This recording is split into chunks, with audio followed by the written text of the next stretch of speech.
India نے اتنا واویلا مچایا، وہ امریکن کے پاس گئے، برطانیہ گئے، پوری دنیا میں ان کے جو سفارتکار ہے وہ متحرک ہوئے اور اس کو کنڈیم کیا اور اس دنیا کو اپنے حق میں اپنے لیے کھڑا کیا. انفارچونیٹلی ہم دنیا کو اپنے حق میں اس طرح کھڑا نہیں کر سکے. یعنی سفارتی سطح پر جس طرح ہونا چاہیے تھا ویسا نہیں ہو رہا.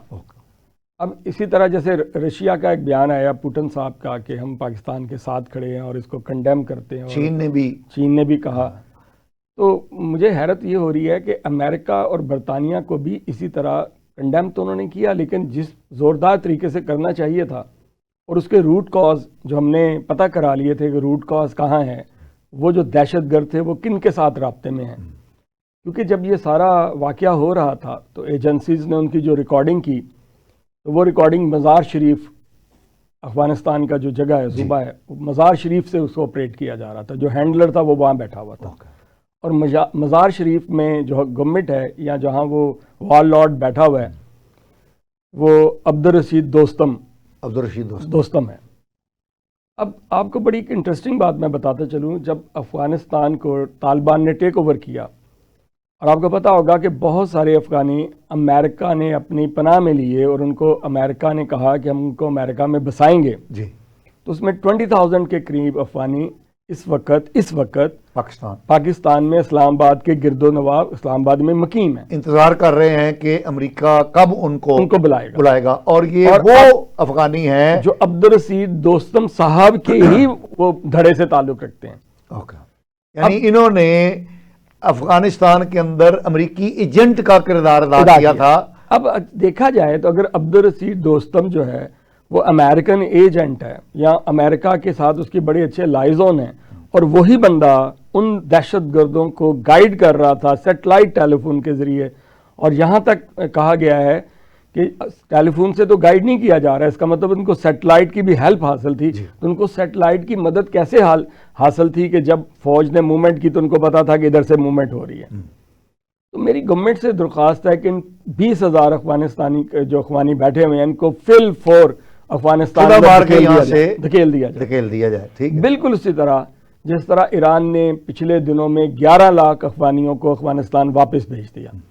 تو ہم جو 23 لاکھ 30 لاکھ افغانی بٹھا کے بیٹھے ہوئے ہیں ان کو یہاں ہم نے بہت زیادہ عزت دی، ہم نے ان کو کاروبار کے مواقع اور ان افغانیوں کے لیے وسیم صاحب پاکستان دبئی اور امریکہ کی طرح ہے اپرچونٹیز کے لحاظ سے. وہ ہمارے پاسپورٹ پہ امریکہ گئے، ہمارے پاسپورٹ پہ دوسرے ملکوں میں گئے. ایون ایک اور بات بتاتا چلوں، اکثر آپ کو پتہ ہے کہ سعودی عرب میں منشیات کے الزام میں پاکستانی گرفتار ہوتے ہیں، ان کے سر قلم ہوتے ہیں، اس میں 99% یہ افغانی ملوث ہیں. لیکن پاسپورٹ کیونکہ پاکستان کا ہوتا ہے اس لیے پاکستان بدنام ہوتا ہے. اب وقت آ گیا ہے کہ گورنمنٹ کو ایک بڑا کلیدی ڈیسیجن لینا چاہیے. سب سے پہلے ان افغانیوں کو افغانستان واپس دھکیلا جائے، نمبر 1.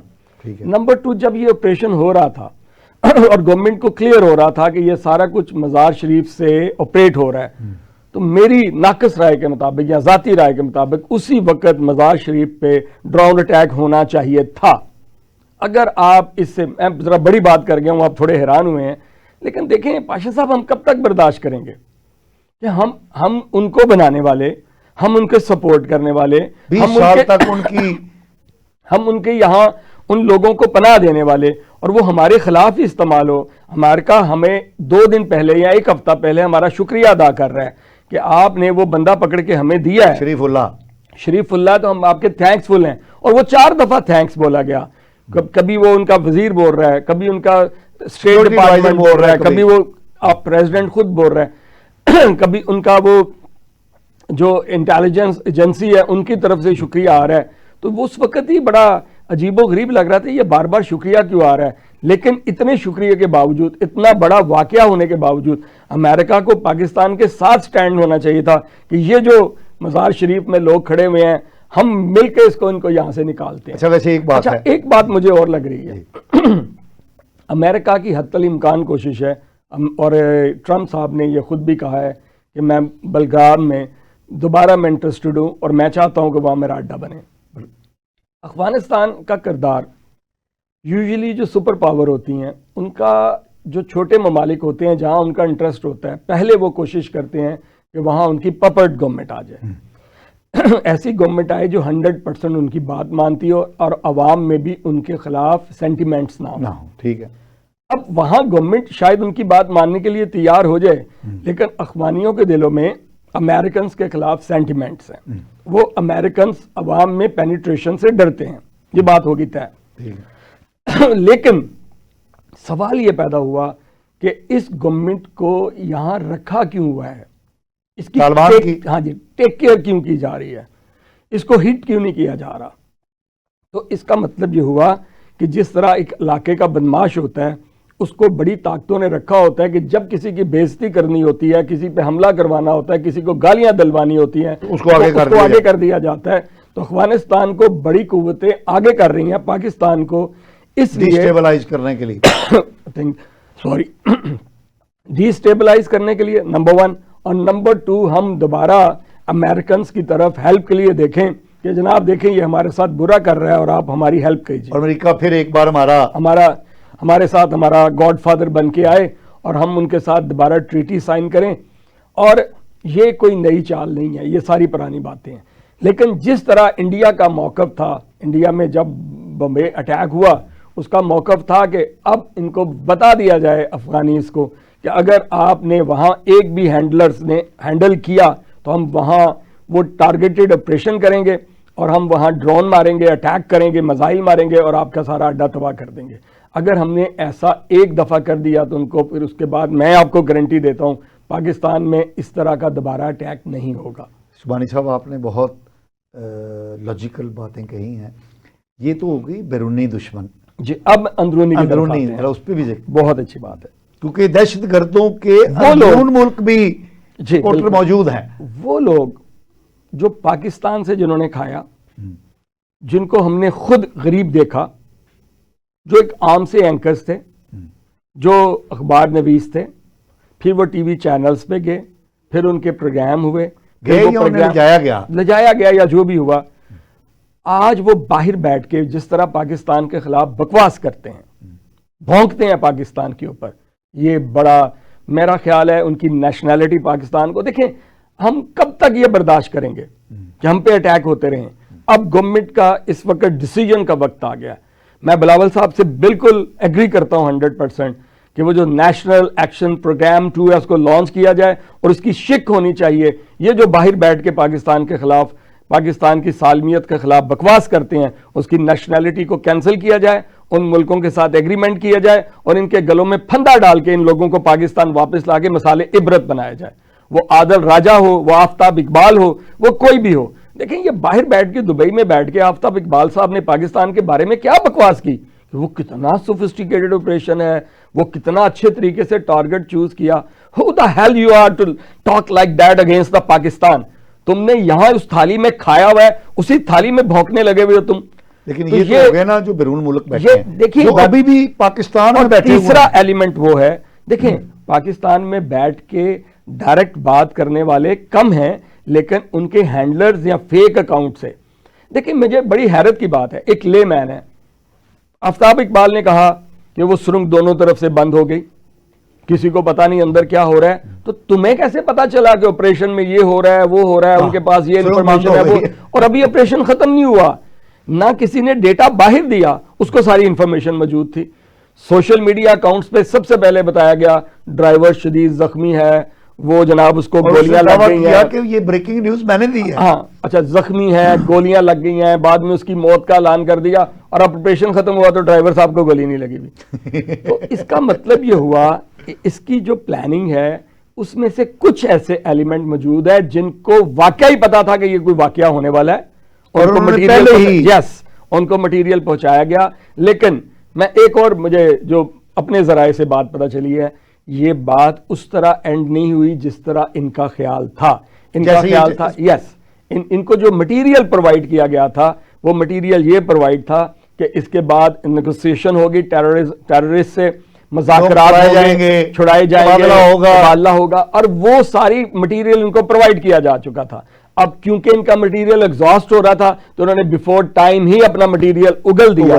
تو ان کے خلاف شدید قسم کا ہمیں نہ صرف بڑی طاقتوں سے احتجاج کرنا چاہیے, ان کو آن بورڈ لینا چاہیے, ان کو سمجھانا چاہیے اگر یہ ہمارے دشمن ہے تو یہ آپ کے بھی دشمن ہے. میں نے تو سبحانی صاحب ایک پروگرام ہوا تو انہوں نے اینکر نے مجھ سے پوچھا, میں نے کہا یار ہمارے لیے موسٹ اوتھینٹک انفارمیشن وہ ہے جو ہماری مسلح افواج ہمیں دے رہی ہیں, اور ہمارے لیے قابل قبول وہی انفارمیشن ہے جو موقع پر موجود ہماری سیکورٹی ایجنسیز نے دی ہیں. اچھا چلیں, آپ موقع پہ موجود ہیں, آپ وہاں کھڑے ہو کے رپورٹنگ کر رہے ہیں, پھر تو میں آپ کی کریڈیبلٹی مان سکتا ہوں. ٹھیک ہے, تو آپ وہاں کبھی گئے ہی نہیں, آپ کو پتہ ہی نہیں ہے کیا ہو رہا ہے, اور آپ اس طرح کی غیر ذمہ دارانہ بیانات دے رہے ہیں, نہ صرف بلکہ اپنی طرف سے خبریں جنریٹ کر رہے ہیں اور ادھر سے عوام کی حمایت حاصل کر رہے ہیں. ہو ایسا ہوا. اور ایک اور آپ نے چیز پاشا صاحب نوٹ نہیں کی, جیسے یہ واقعہ ہوا بلوچستان کے وہ لیڈر جو یہاں سے باغی ہیں, جن کا یہاں کوئی روٹ نہیں ہے, جو یہاں سے پیسے لے کے یہاں سے بھاگ چکے ہیں, جو باہر جا کے کہیں بیٹھے ہوئے ہیں, ان کے 20-20 سال پرانے انٹرویو چلانا شروع کر دیے. تو یہ کوئی تو ہے نا کہ جو مینیج کر رہا ہے, پلاننگ کر رہا ہے. پہلا کام دہشت گردوں کا کلا کما, بالکل ٹھیک ہے. دوسرا کام جو ان کو مینیج کرنے والے ہینڈلرز ہیں ان تک پہنچنا, اور اگر وہ باز نہ آئے ان پہ اٹیک کرنا. اور تیسرا کام یہ جو ان کے درمیان میں گماشتے بنے ہوئے ہیں, یہ بغیرت قسم کے جو پاکستانی اپنے آپ کو کہتے ہیں, ان کو شرم نہیں آتی پاکستان کی. پاکستان نے ان کے لیے کیا نہیں کیا, ان کو گھر دیے, جائیدادیں دیے, پراپرٹیز دی, عزت دی, دولت دی, شہرت دی, اور آج وہ پاکستان پہ بیٹھ کے بھونکیں گے. تو ان کو مسالے عبرت بنانا بہت ضروری ہے. تو مجھے یاد ہے کہ جب نیشنل ایکشن پروگرام 1 کی بلاول صاحب ہمارے فارن منسٹر تھے, میں آپ کے ساتھ ایک ٹی وی پروگرام میں تھا, تو انہوں نے نیشنل ایکشن پروگرام پہ طالبان کے اگینسٹ بیان دیا, حالانکہ طالبان گورنمنٹ کے ساتھ ہمارا ہنی مون پیریڈ چل رہا تھا.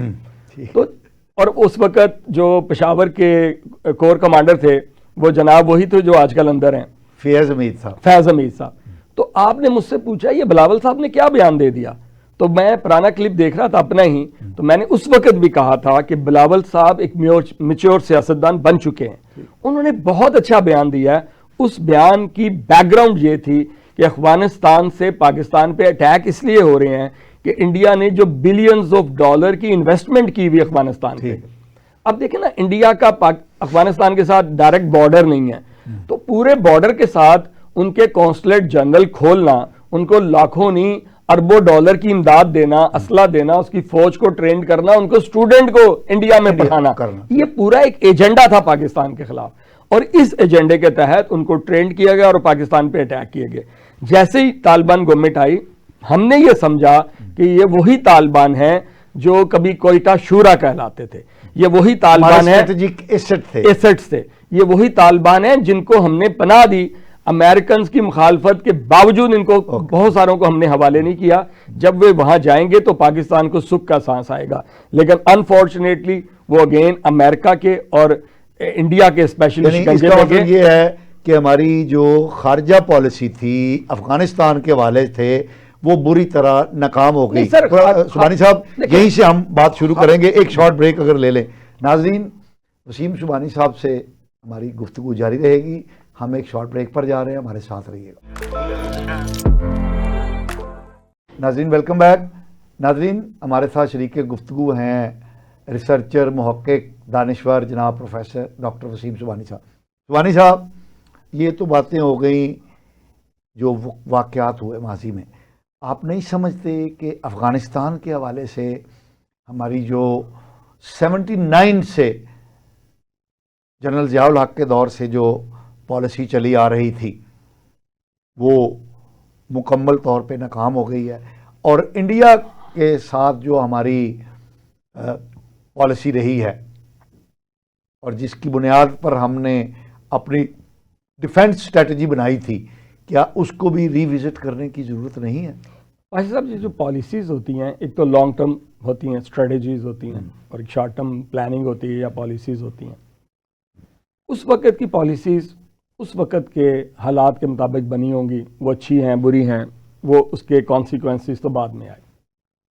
لیکن ایک بات طے ہے کہ انڈیا ہمارا کبھی دوست نہیں ہو سکتا.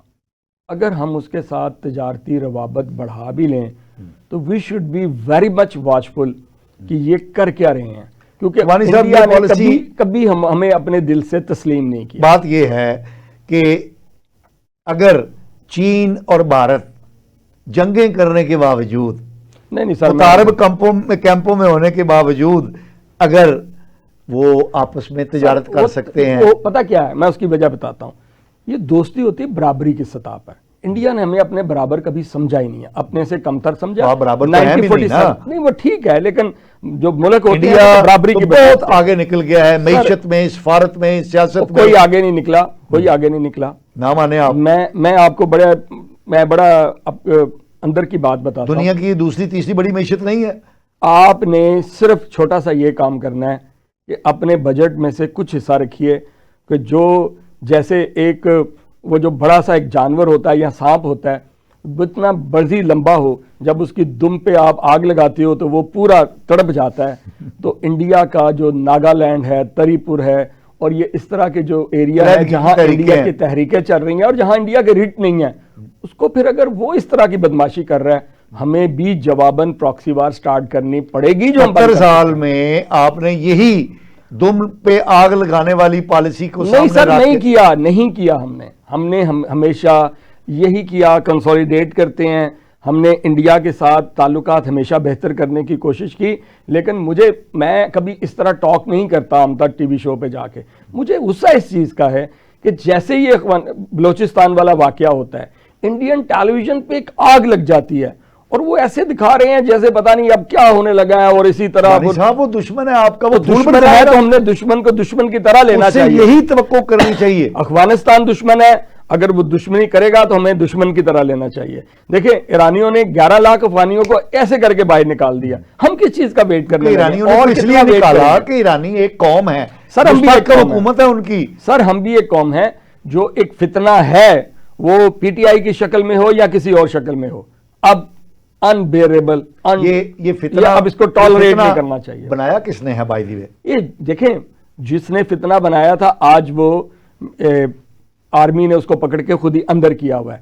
وہ خان صاحب کی شکل میں ہو یا بانی پی ٹی آئی ہو یا فیض حمید ہو. آپ کے خیال میں یہ جس طرح اب میں آپ کو ختم کرنے کی اگلی بات بتانے لگا ہو جائے گا یہ جی میں آپ کو اگلی بات بتانے لگا ہوں.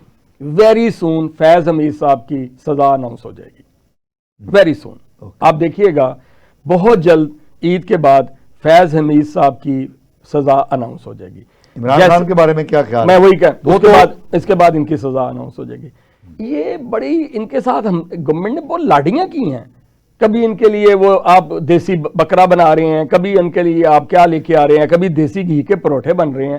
یہ قیدی ہیں یا وہ اندر سیر کرنے کی سزا یافتہ قیدی ہیں، تو وہ جیل میں ان کو پارٹی چلانے کی پوری سہولیات دی جا رہی ہیں. چلیں دی جا رہی ہیں، میں اس میں کوئی مذائقہ نہیں سمجھتا.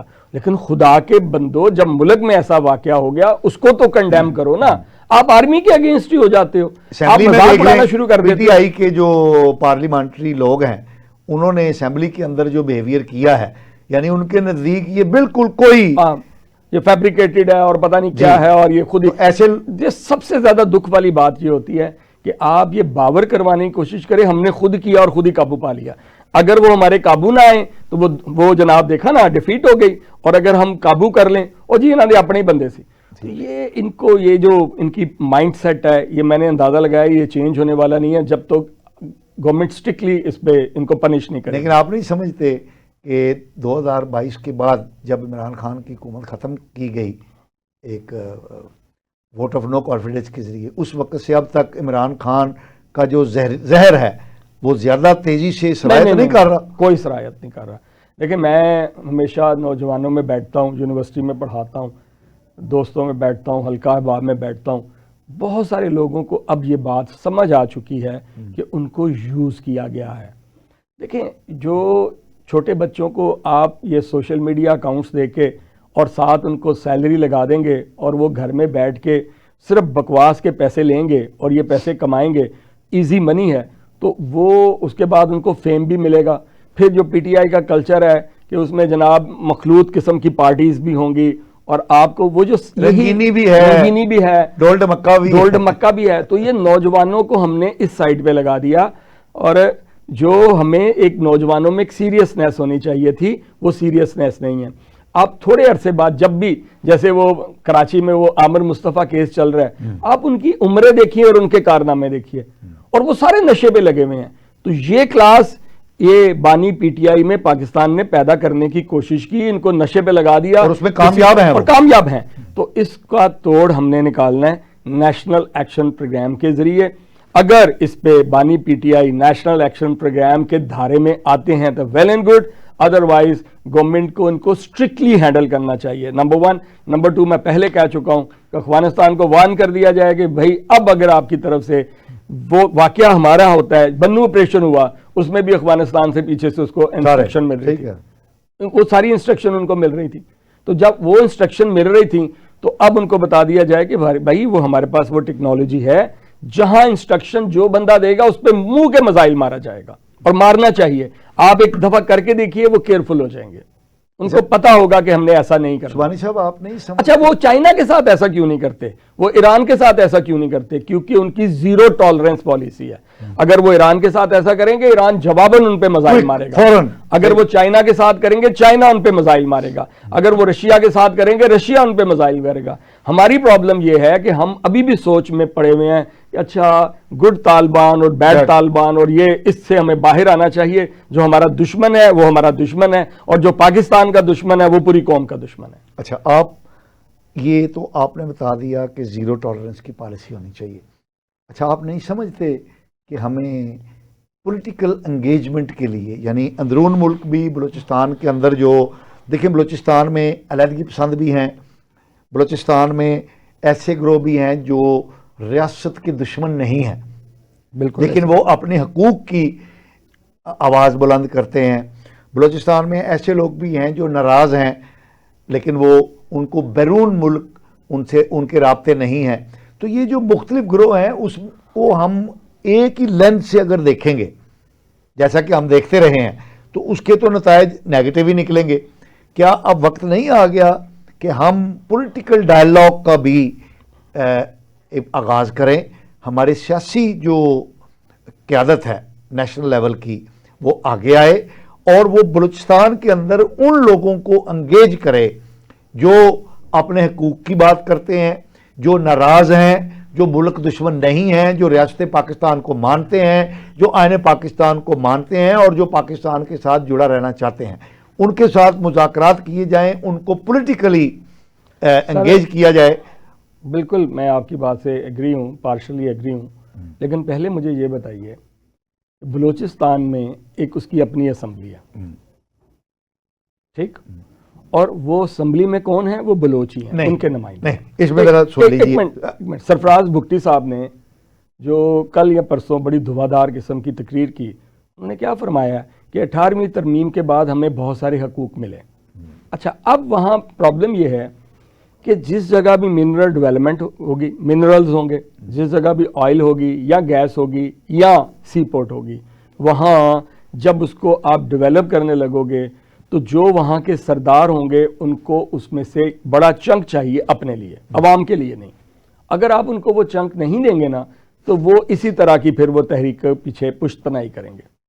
اب فارچونیٹلی وہاں منرلز بھی ہیں، وہاں آئل بھی ہے، وہاں گیس بھی ہے، وہاں تانبا بھی ہے، اور وہاں سی پورٹ بھی ہے. اچھا اگر گوادر میں تحریک چلتی ہے تو ان کے مطالبات اگر یہ ہیں کہ ہمیں یہاں سے ہمیں اس میں جابز دی جائیں، تو اس میں کوئی مذائقہ نہیں ہے. بس سمجھانے کی یہ ضرورت ہے کہ یہ جو ایئرپورٹ کی جاب ہے یا یہ والی کہیں اور جگہ جاب ہے، جو ٹیکنیکل جاب ہے، وہاں ٹیکنیکل انسٹیٹیوشن بنائی جائیں کہ بچوں آپ لوگ یہاں ایڈمیشن لو اور اس کے بعد ہم آپ کو گارنٹی دیتے ہیں. Education and vocational training institution بنائی جائیں اور وہ میک شور کیا جائے وہاں سے بلوچیوں کے بچے نکلے اور وہاں تک پہنچے. اچھا میں نے ایک پچھلے دنوں میں بلوچی سردار کے بیٹے آئے ہوئے تھے، جو ریکورڈک کا ایگریمنٹ ہوا ہے. اچھا ایک چھوٹی سی بات، آپ نے یہ بلوچیوں کی فنی تعلیم کی بات کی، تو حکومت پنجاب نے شہباز شریف صاحب کے پچھلے دور میں سینکڑوں کی تعداد میں بلوچستان کے بچوں کو ٹیبٹا کے اداروں میں اسکالرشپ دیے.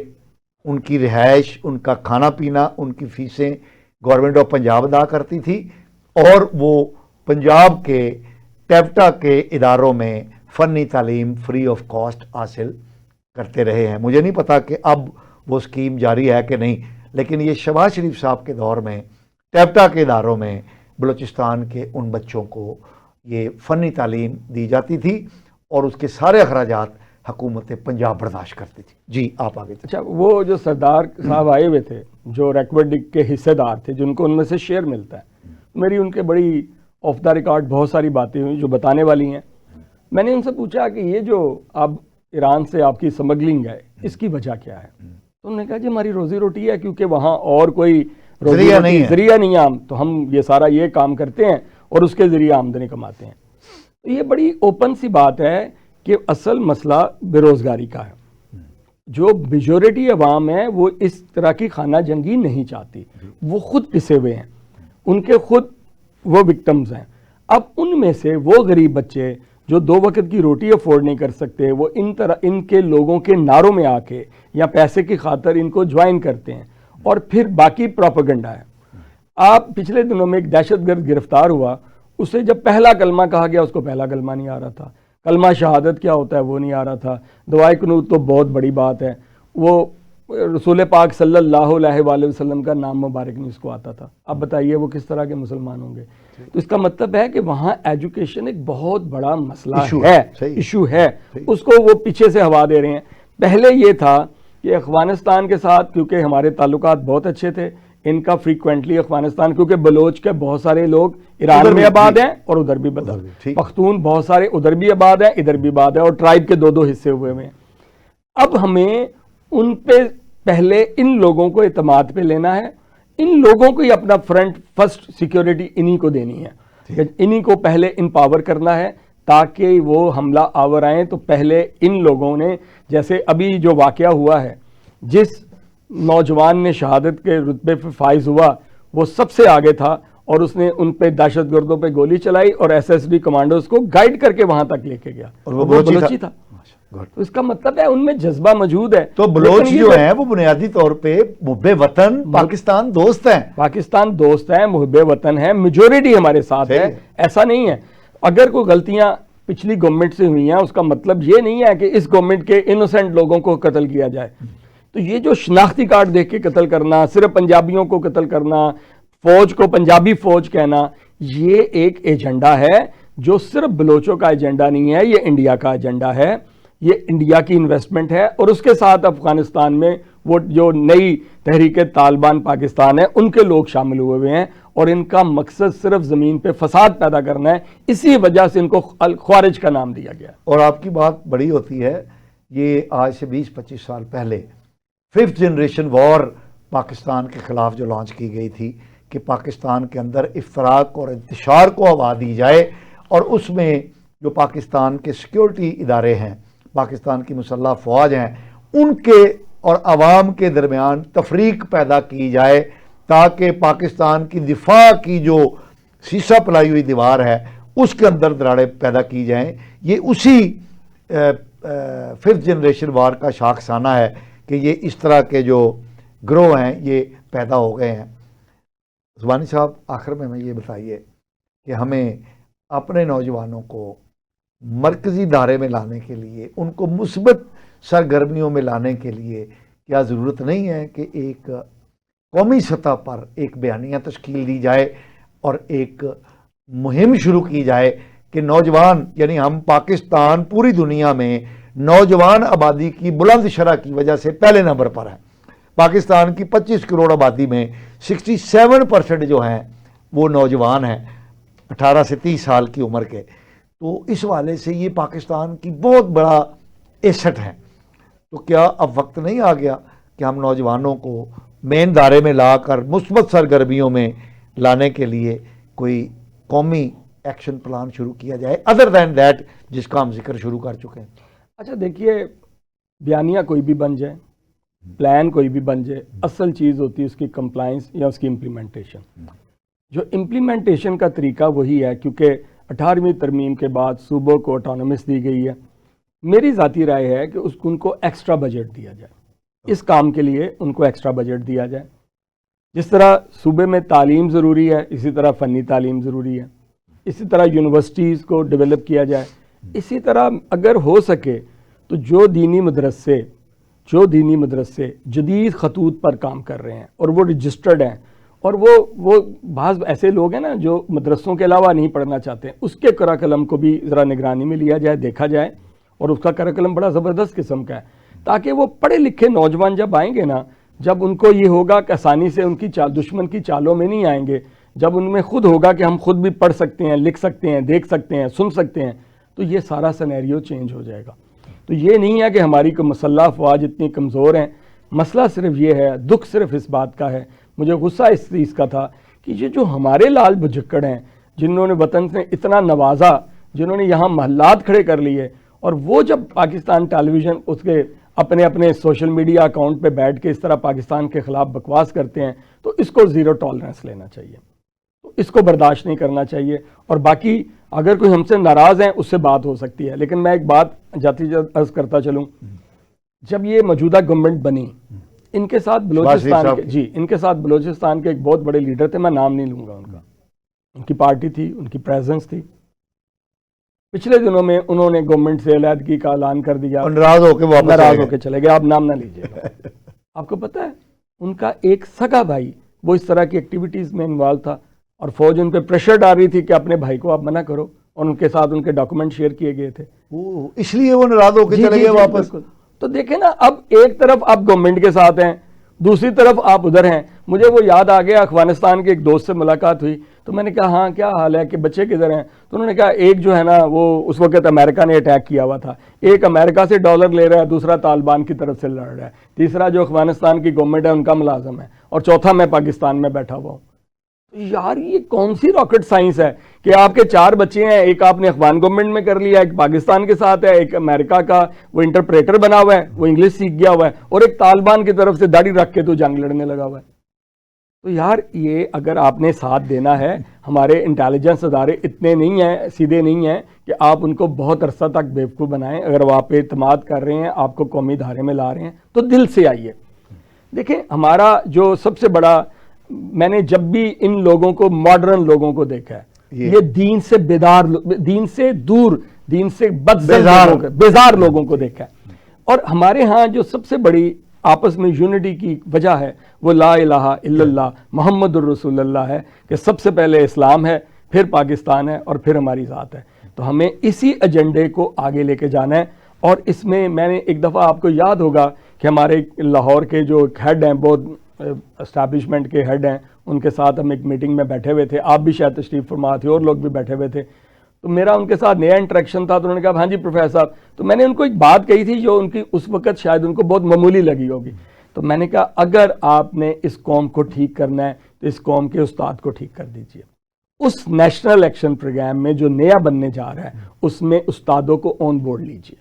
استادوں کو دیکھیے، جو 3 جگہ سے ہمارے بچوں کی تربیت ہوتی ہے، ایک گھر سے، ماں باپ، دوسرا معلم سے جو مسجد ہے، اور تیسرا معلم سے جو استاد ہے۔ یعنی مسجد، کالج، اسکول اور گھر، یہ 3 ہمارے مراکز ہیں نوجوانوں کی۔ تو میری پیرنٹس سے گزارش ہے کہ وہ اپنے بچوں کی سرگرمیوں پہ نظر رکھیں کہ وہ کہاں آتے ہیں، کہاں جاتے ہیں، سگریٹ پی رہے ہیں، نشہ کر رہے ہیں، اس سے ان کو دور بچائیے، تاکہ جب وہ نشہ کریں گے ان کو پیسے چاہیے ہوں گے، جب پیسے چاہیے ہوں گے تو دشمنوں کے ہاتھوں میں آسانی سے چڑھ جائیں گے۔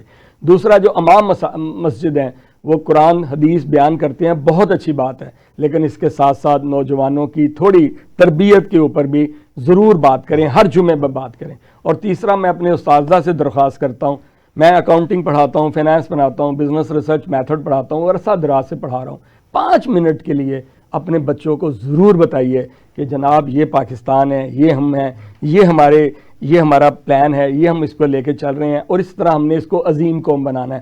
پاشا صاحب، قومیں کچھ سالوں، 2 سال، 4 سال، 5 سال میں نہیں بنتی، سالہ سال لگتے ہیں۔ تو ہماری ایک بہت شاندار قسم کی ہسٹری ہے، تو اس کو لے کے چلیے۔ اور وہ جو ہم بہت زیادہ، ہمارے دشمن ہم سے ابھی تک تھوڑے سے ذرا پرے ہیں، اور اس کی وجہ ہمارے نیوکلیئر ایسٹس ہیں۔ میں جاتے جاتے ایک بات بتاتا چلوں، 1990 میں یوکرائن نے رشیا کے ساتھ معاہدہ کیا کہ ہم اپنے آپ کو نان نیوکلیئر اسٹیٹ ڈکلیئر کر دیں۔ 1994 میں بداپسٹ میں یہ ایک باقاعدہ ایگریمنٹ ہوا کہ جناب یہ نیوکلیر وائپن یہ سب ہم اس کو چھوڑتے ہیں، اور اب پتہ کتنے پیسوں میں $2.5 بلین، اور اس کا نتیجہ اور وہ دیکھ پتہ لیں۔ وہ کیش بھی نہیں تھا، یہ بھی میں بتاتا چلوں، وہ آئل اور گیس میں جو ان کے ڈیٹس تھے نا ان وہ کو معاف reduce کروا کے اور less کر دیا۔ اگلی بات سنیے، اس کے بدلے میں ان کو کیا ملا؟ رشیا نے ان کو سیکیورٹی کی گارنٹی دی کہ ہم آپ کی حفاظت کریں گے۔ تو آج رشیا یوکرائن کی حفاظت کر رہا ہے، تو اس لیے یاد ہمارا رکھیے کوئی ملک ہماری حفاظت نہیں کر سکتا ہے، اگر حفاظت کر سکتے ہیں تو خود ہم اپنی حفاظت کر سکتے ہیں، ہماری مسلح افواج کر سکتی ہیں، ہمارے جو اسٹریٹجک ایسٹس ہیں وہ کر سکتے ہیں، ہمارے نوجوان کر سکتے ہیں، ہم کر سکتے ہیں۔ باہر سے امیدیں چھوڑیے اور اپنے قوم پہ ٹرسٹ کیجیے۔ جناب ڈاکٹر وسیم سبحانی صاحب، آپ کا بہت بہت شکریہ ہمارے پروگرام میں تشریف لائے۔ ناظرین، آپ نے ہماری گفتگو سنی، ہمیں اپنے فیڈ بیک سے آگاہ کیجیے گا۔ اگلے پروگرام تک کے لیے اپنے میزبان مصطفیٰ کمال پاشا کو اجازت دیجیے۔ اللہ نے کے بعد